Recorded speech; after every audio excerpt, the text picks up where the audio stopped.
Guys, back for another Gimme Ten. It's from 1975. Still keeping great music alive. Alright, enough of my terrible poetry. Let's get into it. First up here, Wojciech Karola with Easy. Fantastic Polish jazz funk fusion record.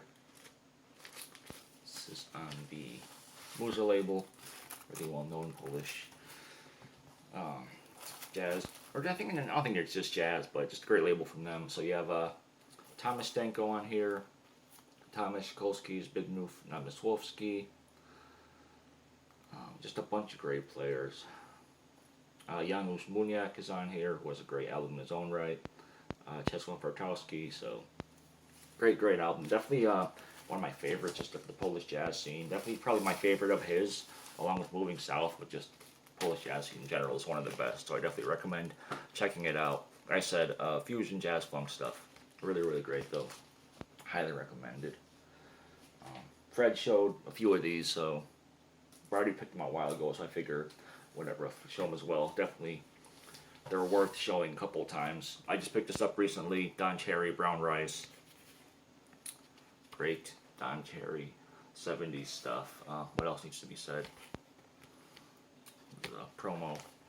I talked about these and this one in my recent pickups. A few of these actually are recent pickups, so if you want to know more my thoughts about them, I recommend going to check out those videos. Probably be your best bet to not make this video too long. So next up here, another semi-recent pickup. Brother, his second record, Move Ever Onward.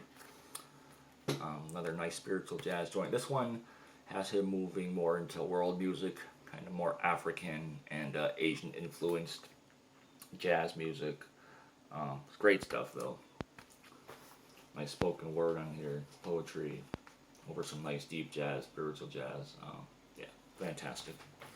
Brother, like I mentioned before, the last OG I needed to complete my Brother collection, so if someone has one for sale that's not $200, then let me know. We'll figure something out. Next up, we have a local record. It was recorded in Connecticut. This is New Delta Acri with Reflectivity. This is actually Leo Smith's group, Wadada Leo Smith. This is, I believe, his first project, a group that initially he started with like as a group with his students and friends, stuff like that. So it has the first appearance, debut of Anthony Davis on piano and Wes Brown on bass, as well as he also plays flute. Leo Smith himself plays percussion, flugelhorn, trumpet, and flute, as well as percussion. But really nice though. Put out on his own label, Cabal. Yeah, nice mix of improvised and structured jazz, but definitely the avant-garde style. Really great stuff there. Friend definitely mentioned this one, but once again, highly worth talking about. Cologne Concert by Keith Jarrett, and he said it's fantastic playing, but Keith Jarrett was just beyond tired, I guess, just exhausted, and music just poured out of him. He's fantastic, transcended even piano playing on here. Damn good. Been talked about quite a few times, so we're gonna get on that. Moving on to the New York loft scene, New York jazz loft scene, we have the Swift Are the Winds of Life. Sorry, wow. Tongue-tied there. Swift Are the Winds of Life by Rashid Ali, Leroy Jenkins. Fantastic duo record.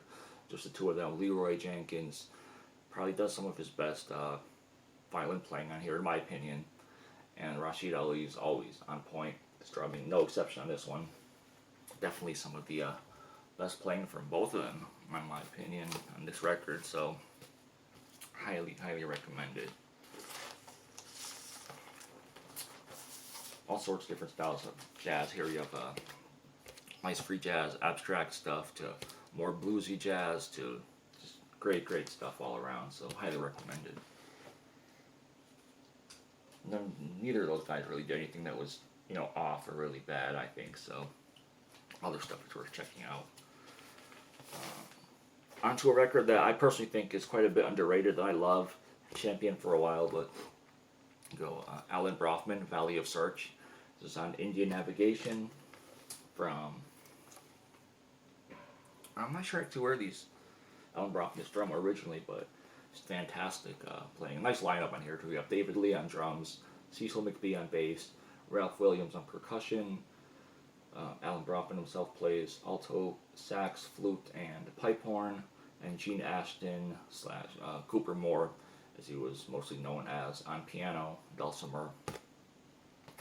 But just a fantastic, fantastic sort of spiritual jazz, like free jazz record here.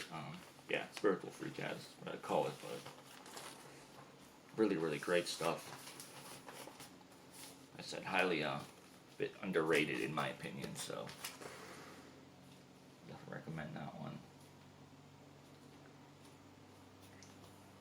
One of my favorite players here, favorite saxophonist, Charles Tyler. He's played on a bunch of different stuff, thing from Albert Ayler's Bells to Spirits Rejoice, a bunch of other great albums, but this is one of his early ensemble records, Charles Tyler Ensemble, which includes Ronnie Boykins, awesome bass player, Earl Cross on trumpet, Steve Reed on drums, as well as Arthur Blythe on sax, and Charles Tyler himself plays saxophones as well, alto and baritone. I believe he's known for baritone, but yeah, awesome stuff. This one has a couple different covers on it. Hopefully, I don't think there's a glare on it, so you can see it pretty well. This is definitely a, what do you call it, maybe free bop. It's a spiritual free bop is the best way to describe it, if that's such a thing. If not, I just made it up, but yeah, fantastic playing all around. I would definitely recommend checking that one out. Then moving on to a rarity on my channel, a non-jazz, but fantastic record nonetheless. The Rodders Club, Hatfield in the North. Really, really awesome jazz rock stuff. Staple of the Canterbury scene. So the label. This is a, I believe it's a reissue from Year After from '76, I think, but still, nonetheless, just as good. Hatfield in the North, definitely must have. And then one that I picked up recently, just showed in my last video, but talking about 75, I had to show this one for sure. This is World Experience Orchestra with The Beginning of a New Birth. I always mess up the title, so I look at it. The Beginning of a New Birth. Fantastic, fantastic, essential jazz out of Boston. Yeah, I talked about this one in my last video, so I'm not going to go into this, but just great stuff. Phil Musra, Michael Cosmic, amongst Larry Rowe and a bunch of other players. Highly, highly recommended, so go check this one out. So that's it. Gimme 10, 1975. I do have a bunch of, let's say, extras, you know, ones that could have been shown, so I'm just gonna show those here real quick. So any of these probably could have taken the place of one of those, but Andrew Sorrell, Celebration, great stuff. Features David Ware, Ted Daniel, Donald Smith. Yeah, great stuff on here. One that I really had a hard time not putting in here. Excellent electronic type jazz, electronic improvisation with jazz. Charles Austin and Joe Gallivan, At Last. Fantastic stuff here. Highly recommend this one as well. Charles Moffat Family Volume 1. Great stuff. Fantastic cheap record. Sonny Fortune, Awakening. Great. Yeah, just a bunch of great stuff from that year. Groucho Encore III, Echoes of Prayer. Great stuff. So, like I said, any of those. But yeah, guys, that's it for the stuff that could have made it, almost made it. Alright, thank you for watching. Back for 76, hopefully. And that's it. I think everyone have a great day. Peace.